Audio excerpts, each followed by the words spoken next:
Hola, bienvenidos de nuevo. Soy el doctor Carlos Waldo, soy médico internista y este es mi canal Enseñando Medicina Interna. Siguiendo la serie de videos que subo cada semana, más temprano subí un caso clínico sobre un paciente con trombosis múltiple y cómo fue el abordaje en este paciente en particular. Ahora voy a subir un video sobre un tema que es extremadamente importante, como es la polifarmacia en los pacientes adultos mayores. Cómo racionalizar el uso de los medicamentos y hacer un enfoque más personalizado y cuidadoso en esta población. Es sumamente importante. Vamos a empezar con la plática. Los adultos mayores tienden a tener pues, múltiples enfermedades y esto por lo tanto provoca que el paciente tome una gran cantidad de medicamentos y que tenga una polifarmacia.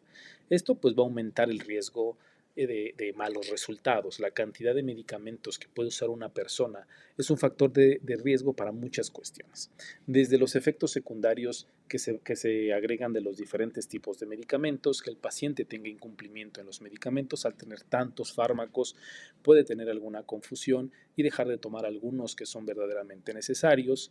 Va a ser una carga financiera importante para el paciente. Hay pacientes que pues no todos tienen el sector salud que les proporciona el medicamento, inclusive el sector salud tiene falta de alguno de estos fármacos, entonces es un gasto importante para el paciente y interacciones entre los medicamentos, entre más medicamentos el paciente tenga, pues es mucho mayor hay mucha más facilidad o es más factible que el paciente tenga interacciones entre algunos de ellos y todo esto va a llevar a que el paciente tenga pues, peores resultados. Además de los fármacos que el paciente se le prescriben los médicos, también tampoco hay que olvidar que el paciente también puede tomar otros fármacos que son de venta libre, ¿no? No falta el paciente que toma, pues que compra los antiinflamatorios no esteroideos, que toma el inhibidor de bomba de protones, que toma suplementos alimenticios, medicamentos estimulantes del apetito o a su vez medicamentos para bajar de peso, muchos suplementos vitamínicos porque se sienten cansados, porque no tiene fuerza. Esto incrementa la polifarmacia en los pacientes adultos mayores y hay que tener pues, mucho cuidado en ese sentido. La mayoría de las guías pues no toman en cuenta en un 100% a esta población, a los adultos mayores. Hay algunas guías que tienen ese apartado de población especial, por ejemplo, en los pacientes adultos mayores de 70 a 75 años sí hacen algunas especificaciones, pero la verdad es que no es el 100% de las guías que realicen estas recomendaciones. Entonces tenemos que tener mucho cuidado con el uso de los medicamentos de los pacientes. Tenemos que tener un seguimiento mucho más estricto a medida que el paciente envejece. Hay ciertos fármacos que le vamos a iniciar cuando el paciente era más joven y que tienen una indicación muy precisa, pero conforme el paciente va acercándose al adulto mayor, a ser adulto mayor por arriba de los 70, 75 años, pues tenemos que hacer una revisión un poco más estrecha y estricta sobre los medicamentos que está tomando, porque muchos de ellos ya no van a ser necesarios que los tomen o tenemos que tener una precaución súper importante. ¿Sale? Algunos medicamentos pueden ser incluso ya innecesarios en esta edad. Vamos a hacer una revisión de los medicamentos que con mucho más frecuencia se utilizan en nuestro medio y vamos a ver algunas herramientas, una revisión muy rápida de algunas herramientas que podemos utilizar para racionalizar el uso de este tipo de medicamentos y de los medicamentos en general. Vamos a empezar con las estatinas. Este es un medicamento que utilizamos con mucha frecuencia, sobre todo porque ahorita está mucho en boga sobre la prevención de los riesgos cardiovasculares en la mayoría de la población, porque es un problema de mortalidad importante en nuestro medio. Las estatinas está bien estudiado que tienen, para utilizarlos como prevención secundaria, pues está muy bien establecido y nos comentan que está bien estudiado y se deben utilizar en aquellos pacientes que ya tuvieron un evento cardiovascular. Pero la prevención primaria sí está un poco debatible el asunto. Antes de que se establecieran bien las guías en el 2013 por la American Heart Association y la American College of Cardiology, ACC y AHA del 2013, se vio que hasta un 20%, 22% de los pacientes mayores de 80 años utilizaban estatinas como prevención primaria. Con las nuevas guías y las actualizaciones, por ejemplo, la del 2018 incluyeron una recomendación limitada para las estatinas, pero sí ponen ciertas recomendaciones, como es la que les vamos a revisar en estos momentos. Este es el algoritmo que utiliza la ACC-AHA del 2018. Si ustedes pueden ver, pues lo divide por edades e inclusive nos pone ahí, dependiendo de los niveles de LDL o si tiene diabetes mellitus, sobre la intensidad de las estatinas. Como pueden ver en la parte de arriba, estatinas de alta intensidad o estatinas de moderada intensidad, pero en los pacientes adultos mayores de 75 años, como les puse en el círculo rojo, lo deja al criterio del paciente, al criterio del médico y del paciente. Lo dice textualmente, se los voy a leer. Para pacientes mayores de 75 años, la evidencia para la terapia con estatinas no es sólida, por lo que se necesita una evaluación clínica del estado de riesgo en una discusión de riesgo médico-paciente para decidir si continúa o inicia el tratamiento con estatinas. Es decir, las guías nos echan la bolita. Ve cómo está tu paciente, ve cuáles son sus factores de riesgo cardiovasculares, si no tiene algunas otras comorbilidades, si no se encuentra con fragilidad, si no tiene un deterioro funcional, cuál es su pronóstico de vida, sentarte a platicar con el familiar y con el paciente sobre los riesgos y los beneficios del uso de este medicamento y pues toma una decisión, ¿no? Entonces no lo deja bien establecido, nos dice que tenemos que individualizar el tratamiento. ¿Pero por qué? ¿Pero por qué no utilizar la estatina en todos los pacientes mayores de 75 años o en este grupo de edad? Está bien sabido que uno de los efectos secundarios más importantes de las estatinas es la miopatía, entre la debilidad y el dolor muscular, que son los más frecuentes. El sistema del citocromo P450 y sus diferentes isoenzimas, las CYP12-9, las CYP3A4, son las responsables del metabolismo hepático de las estatinas. Y hay ciertos medicamentos que va a utilizar el paciente, sobre todo en esta etapa de la vida, que pueden interferir o inhibir la acción de este tipo de isoenzimas o del citocromo P450.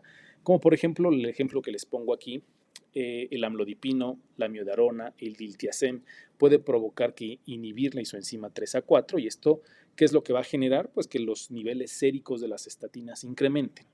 Al incrementar los niveles séricos de las estatinas, pues es mucho más frecuente que el paciente tenga efectos secundarios.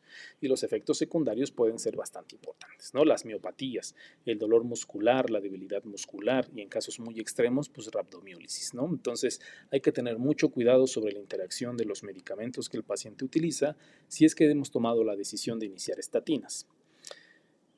Si el paciente le iniciamos o tomamos la decisión de iniciar estatinas y causa una limitación funcional leve o efectos secundarios muy leves, quizá valdría la pena el inicio de los fármacos, un inicio de las estatinas para mejorar, para tener un beneficio cardiovascular. Si nosotros vemos que el paciente, pues bueno, no tiene un estado de fragilidad, no tiene un deterioro funcional,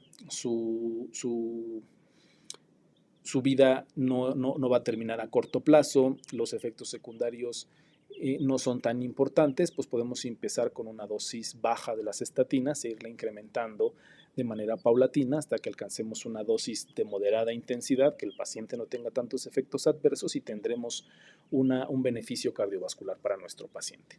Pero sí tenemos que individualizar el caso. Si tenemos un paciente que ya tiene con mucho deterioro funcional, que está en estado de fragilidad, que su pronóstico de vida no es muy alentador, yo creo que no valdría la pena agregar un medicamento más con todos los efectos secundarios que esto puede provocar y la interacción con algunos otros fármacos que en esta etapa de la vida sí necesitaría utilizar. Otros medicamentos que son utilizados muy comúnmente en nuestro medio son los anticolinérgicos. La acetilcolina es un neurotransmisor que en las terminaciones nerviosas autónomas puede actuar de dos formas, o inhibiendo o excitando según el órgano implicado. A nivel del sistema nervioso central, es uno de los principales neurotransmisores excitadores y tiene una actividad colinérgica y es vital para funciones cognitivas, para el mantenimiento de la conciencia, para la transmisión de la información visual y además de intervenir en la percepción del dolor, la memoria, el control del ritmo cardíaco, la presión arterial, la digestión, los movimientos involuntarios, en fin, tiene varias funciones el sistema, la acetilcolina y su sistema colinérgico, y entonces al dar nosotros un medicamento anticolinérgico corremos el riesgo de provocar algunos efectos secundarios. Es que los anticolinérgicos tienen muchas indicaciones. Nuestros pacientes adultos mayores puede que estén tomando medicamentos anticolinérgicos porque se indican para muchas cuestiones. Por ejemplo, espasmos musculares, vejiga hiperactiva, trastornos psiquiátricos, insomnio, síntomas extrapiramidales, para el vértigo, para el prurito, es decir, lo utilizan para una gran cantidad de cosas. El problema de este tipo de medicamentos, si es que se utilizan varios medicamentos de esta clase anticolinérgicos, es que podemos provocar lo que nosotros llamamos carga anticolinérgica. Es decir, una alta carga anticolinérgica por diferentes medicamentos a dosis elevadas va a provocar que el paciente sea propenso a caídas, que tenga un comportamiento compulsivo, que tenga bajo rendimiento físico, que tenga pérdida de la independencia, provocar deterioro cognitivo, provocar delirio, atrofia cerebral, etcétera, etcétera. Entonces, los medicamentos con efecto anticolinérgico tenemos que tener mucho y especial cuidado, sobre todo si el paciente puede que esté utilizando varios medicamentos para diferentes problemas. Pero ¿cuáles son estos medicamentos anticolinérgicos? Aquí les pongo una lista muy cortita sobre cuáles son los medicamentos más comúnmente indicados o que podemos encontrarnos en el medio. Desde antihistamínicos como los de primera generación, antiparkinsonianos, relajantes musculares, antidepresivos, antipsicóticos, antiarrítmicos. Como ustedes pueden ver y como les comenté en la diapositiva pasada, tienen varias indicaciones, entonces el paciente puede estar tomando para diferentes enfermedades, para diferentes problemas, y esto hace que el paciente tenga una alta carga anticolinérgica. Si es necesario utilizar un anticolinérgico, se deberá considerar un anticolinérgico que tenga una menor carga, es decir, que no sea tan potente, sobre todo en aquellos pacientes que tengan una edad avanzada. Y es por eso que es bien importante que en los pacientes adultos mayores estemos revisando constantemente la cantidad de medicamentos que toman, porque al llegar a esta edad no solamente acuden a un solo especialista o a un solo médico, sino que van con varios especialistas, con el urólogo, con el geriatra, con el cardiólogo, y cada uno de los especialistas pues va a tener o va a indicar diferentes medicamentos. Si tú le estás dando una consulta integral a ese paciente, tendremos que revisar los medicamentos que se le están indicando de manera reciente. Yo por lo general lo que les comento es que tienen que llevar todos los medicamentos que están tomando para hacer una revisión y constatar que no haya una alta carga anticolinérgica o algunos medicamentos que estén provocando interacciones entre ellos o que estén potencializando algunos efectos secundarios, y a lo mejor no suspenderlos, pero modificar la dosis de los medicamentos o hablar con el especialista que lo indicó para poder llegar a un acuerdo y poder tomar decisiones, sobre todo en bienestar del paciente. Otros medicamentos que son ampliamente utilizados en nuestros medios son las benzodiazepinas. Las benzodiazepinas se encuentran entre los psicotrópicos recetados con mayor frecuencia, sobre todo en países desarrollados, y son recetados principalmente por médicos de primer nivel, de primera atención. Tengo una gran cantidad de pacientes en la consulta que ya traen este tipo de medicamentos, que la tabletita, que las gotitas, que para el insomnio, que para la ansiedad, que para los nervios, ¿no? E inclusive me ha tocado que si no lo toman, llegan a preguntarte, doctor, fíjese que mi vecinita, fíjese que mi amigo, fíjese que a un vecino me recomendó o le indicaron estas gotitas y son una maravilla, duerme súper bien, ya no está tan ansioso. Entonces es un problema frecuente y es un problema que cada vez se indica más en nuestro medio. En el 2008, el 5.2% de los adultos, por lo menos en Estados Unidos, en una edad de entre 18 y 80 años, usaba benzodiazepinas. Y el uso a largo plazo es más frecuente en el grupo de edad de entre 65 y 80 años. Tienen varias prescripciones, pero para lo que más generalmente lo utilizan en nuestro medio es para la ansiedad, el insomnio y la agitación. O sea, se los dan siempre. Pero pues puede causar abstinencia y son muy propensos a que el paciente que los utiliza pueda provocar o pueda tener un abuso de este tipo de medicamentos. Está bien estudiado que la utilización de los medicamentos benzodiazepínicos o las benzodiazepinas pueden provocar deterioro cognitivo, problemas para conducir, caídas y fracturas de cadera, en fin, los efectos secundarios a largo plazo de estos medicamentos son importantes. Por eso es bien importante tomar la decisión en qué pacientes vamos a dejar este tipo de medicamentos. Y si vamos a indicar este tipo de medicamentos, tiene que ser a una dosis baja y por periodos cortos. No utilizarlo de una manera crónica, porque el paciente va a requerir cada vez una mayor dosis del medicamento para tener los efectos que el paciente tenía en un inicio, como mejorar el sueño, para mejorar la ansiedad y demás. Entonces, tenemos que catalogar muy bien a los pacientes que vamos a utilizar este tipo de fármacos. Hay una campaña o hay una iniciativa que fue desarrollada por la Junta Estadounidense de Medicina Interna en compañía de la Sociedad Estadounidense de Geriatría, que se llama Choosing Wisely. Se inició, nos dieron primero 5 recomendaciones en el 2012, posteriormente sacaron otras 5 recomendaciones para darnos un total de 10 recomendaciones sobre ciertos medicamentos o fármacos en los pacientes adultos mayores. Y una de las recomendaciones que nos hacen, o en estos criterios, está precisamente el uso de las benzodiazepinas. Este es el primer artículo que salieron con las primeras 5 recomendaciones en el 2012 y se los voy a leer literalmente como dice. En los adultos mayores debe evitarse las benzodiazepinas debido a que incrementa no solo el riesgo de caídas, fracturas, accidentes automovilísticos y delirio, pero también riesgo en el deterioro cognitivo. Los criterios señalan además que los hipnóticos no benzodiazepínicos no deben prescribirse para el uso crónico debido a la evidencia de eventos adversos similares y la efectividad limitada para mejorar la latencia y la duración del sueño. Porque también están también ahorita, si hay algunos hipnóticos no benzodiazepínicos como el Zolpidem, que están utilizando para el uso para los pacientes que tienen insomnio, se está utilizando mucho porque algunos médicos creen que es un poco más seguro por no ser benzodiazepínicos, pero también se ha encontrado que tiene efectos importantes en el paciente, sobre todo pues, como los que ya vimos, ¿no? Que es alteraciones de fracturas y algunos otros tipos de problemas. Entonces, ni los medicamentos benzodiazepínicos ni los no benzodiazepínicos son los recomendados para utilizar en este tipo de pacientes. ¿Sale? Otro tipo de medicamentos que se utilizan de manera regular en nuestro medio son los antipsicóticos. Hay diferentes tipos de antipsicóticos. La indicación precisa para este tipo de medicamento, pues bueno, son ataques psicóticos, son pacientes con esquizofrenia, pacientes con un estado de bipolaridad, pero últimamente se están utilizando para algunas otras cuestiones, como por ejemplo controlar los síntomas conductuales de la demencia. Aquellos pacientes con agitación se están utilizando con mucho mayor frecuencia. A pesar de que en Estados Unidos tienen una leyenda, algo que nosotros llamamos que se llama recuadro negro, que es el que le estoy poniendo en la diapositiva como ejemplo, en donde especifican que tienen un mayor riesgo de muerte en pacientes con demencia en adultos mayores. O sea, si viene peligro, aumento de la mortalidad en adultos mayores con psicosis relacionada a demencia. Es decir, estos medicamentos está bien establecido que pueden incrementar el riesgo de muerte si se utiliza en adultos mayores con este tipo de problemas. Entonces, hay que tener mucho cuidado con este tipo de fármacos. ¿Ok?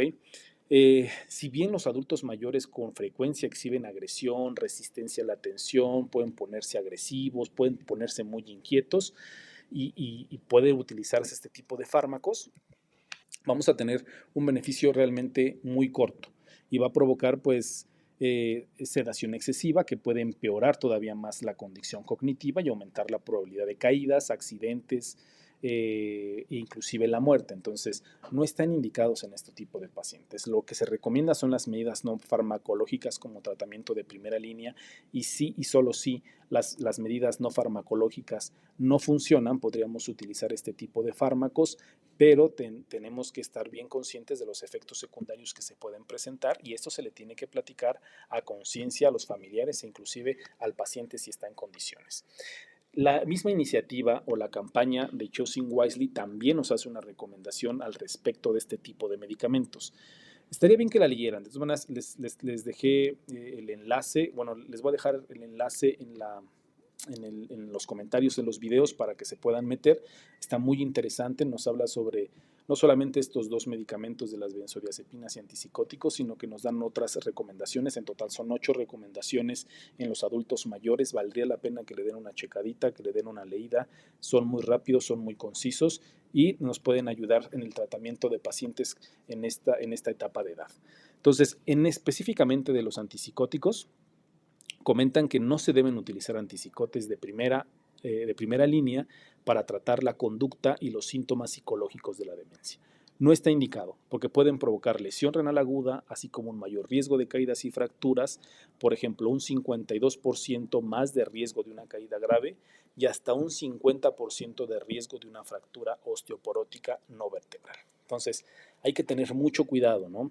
El Aldol, la risperidona, ese tipo de medicamentos que son fácilmente indicados, sobre todo en los adultos mayores cuando están muy agitados, hay que tener en cuenta que podemos tener riesgos a mediano y largo plazo que no son nada deseables. Otro medicamento que se utiliza de una manera impresionante, sobre todo por la venta libre de este tipo de medicamentos, son los inhibidores de bomba de protones. Es de los medicamentos más recetados en Estados Unidos. Pero se ha encontrado que hasta en un 25, un 70% de las recetas están pues, mal indicados, no tienen una indicación precisa o adecuada para este tipo de medicamentos. Hay un estudio en donde se encuentra que los pacientes que se egresan del servicio de medicina interna, hasta el 50% de sus recetas tienen indicado inhibidor de bomba de protones, que en ocasiones puede utilizarse de una manera crónica. Entonces, las guías basadas en evidencia, es decir, hay indicaciones para este tipo de medicamentos y son indicaciones muy precisas. Pacientes con reflujo gastroesofágico, enfermedad por reflujo no erosiva, esofagitis erosiva, dispepsia, úlcera péptica. Sin embargo, es el uso prolongado o a largo plazo, es decir, a más de 8 semanas, pues se recomienda solamente para algunos pacientes. Por ejemplo, la esofagitis severa, para el esófago de Barrett, para algún problema o patología hipersecretora o pacientes de difícil control de su reflujo gastroesofágico que necesitamos aumentar más el plazo del tratamiento. Sin embargo, el uso crónico sí se ha relacionado con algunos problemas de salud como Clostridium difficile, neumonía adquirida en la comunidad, aumento de la fractura de cadera, deficiencia de vitamina B12, gastritis atrófica, enfermedad renal, demencia, en fin. Son varios efectos secundarios que se pueden presentar por el uso crónico de estos medicamentos. Entonces, si el paciente no tiene una de las indicaciones que comenté, pues lo más recomendable es que suspendamos este tipo de medicamentos. Yo sé que hay algunos medicamentos que el paciente está muy acostumbrado a utilizarlos, que se rehúsa a dejar de tomarlos. No es que siempre he tomado ese medicamento, pero es que me ayuda con la gastritis, es que tomo muchos medicamentos y si no me lo tomo, empiezo con dolor de pancita, es que ya la pancita la tengo muy mal. Entonces tenemos que hacer todo lo posible por dejar de que el paciente deje este tipo de medicamentos.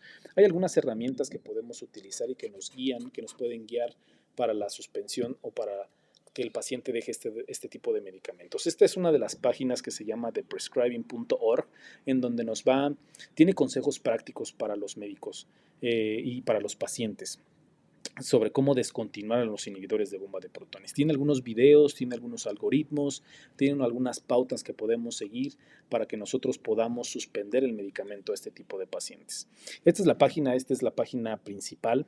Les dejo aquí algunos ejemplos. Por ejemplo, en cuanto al inhibidor de bomba de protones, tiene ahí varios apoyos, algunos son PDF, algunos son videitos.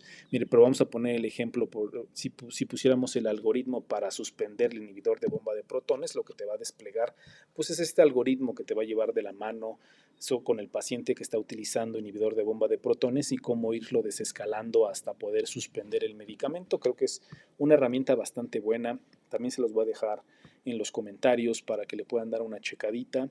Está muy interesante y nos va llevando de la mano para poder suspender este tipo de medicamentos. Pero, ¿cómo poder saber qué medicamentos son los que podemos utilizar, no podemos utilizar? ¿Cuáles son las indicaciones precisas? ¿En qué tenemos que tener cuidado? Existen algunas herramientas. Aquí les dejo 2 criterios que son, sobre todo para mí, los más importantes. Tenemos los criterios de BIR, que se realizaron en 1991 por un geriatre, sobre todo para poder concientizar sobre el uso de los fármacos en los pacientes adultos mayores. En el 2023 la Sociedad Estadounidense de Geriatría las actualizó, ya están en las nuevas y incluyen una gran cantidad de medicamentos, aparte de los que ya les comenté, también incluyen los anticoagulantes, los SGLT2, los hipoglucemiantes, en fin, trae una gran cantidad de medicamentos que podemos revisar a conciencia y darle una checadita no está de más. Si nosotros manejamos pacientes adultos mayores, tenemos sí o sí conocer este tipo de herramientas para poder guiar nuestro tratamiento y saber si les podemos dejar o no este tipo de fármacos o qué cuidados tenemos que tener si el paciente pues no hay de otra y lo tiene que utilizar. Aquí les estoy dejando un ejemplo de cómo vienen los fármacos. Estas no son todas las guías, es un pequeño extracto que les estoy poniendo para explicarles más o menos cómo vienen redactadas las guías. Por ejemplo, los medicamentos se encuentran a mano izquierda. Vamos a poner un ejemplo, por ejemplo, el tramadol, que es el medicamento que viene hasta abajo.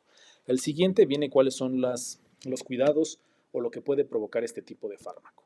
Puede exacerbar la secreción inapropiada de hormona antidiurética o la hiponatremia o disminución del sodio, por lo que nos recomiendan que debemos monitorizar de una manera estrecha los niveles de sodio, si se inicia este tipo de fármaco o si se cambian las dosis. La siguiente columna vienen las recomendaciones. Aquí, por ejemplo, nos viene usar con precaución, pero por ejemplo hay algunos otros medicamentos en donde sí nos viene evitar, es decir, no utilizarlos por los efectos secundarios que puede tener. La siguiente columna viene la calidad de la evidencia, es decir, de los estudios que se revisaron, qué calidad tiene la evidencia, pobre, moderada, fuerte, en este caso en particular de este tipo de medicamentos antidepresivos, antiepilépticos, antipsicóticos, diuréticos y tramadol nos pone una calidad de evidencia moderada y la fuerza de la recomendación es fuerte.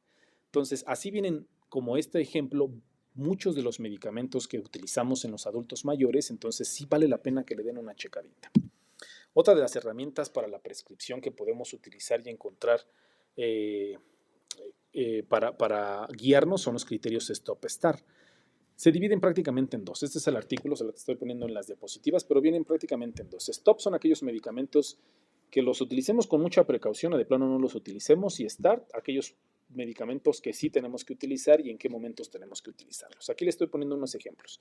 Se dividen en sistemas fisiológicos, por ejemplo, sistema cardiovascular, sistema respiratorio, sistema nervioso, sistema gastrointestinal, así, etcétera, etcétera. Por ejemplo, aquí les estoy poniendo los criterios STAR del sistema cardiovascular. La warfarina, utilizarla en presencia de una fibrilación auricular crónica. Ácido acetilsalicínico en presencia de fibrilación auricular crónica cuando la warfarina esté contraindicada, pero no esté contraindicada el ácido acetilsalicílico, y así, ¿no? Vienen todas las recomendaciones de los medicamentos del sistema cardiovascular, del sistema respiratorio, y así, todos los demás. Y en el stop nos vienen las recomendaciones para tener cuidado.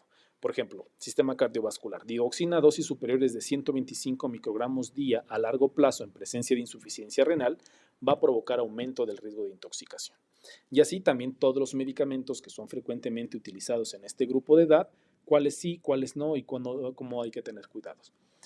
Estos criterios no están tan actualizados como los que les comenté primero, los criterios de BIR, que les vuelvo a repetir, tienen su actualización del 2023, entonces vale la pena que les demos una checadita.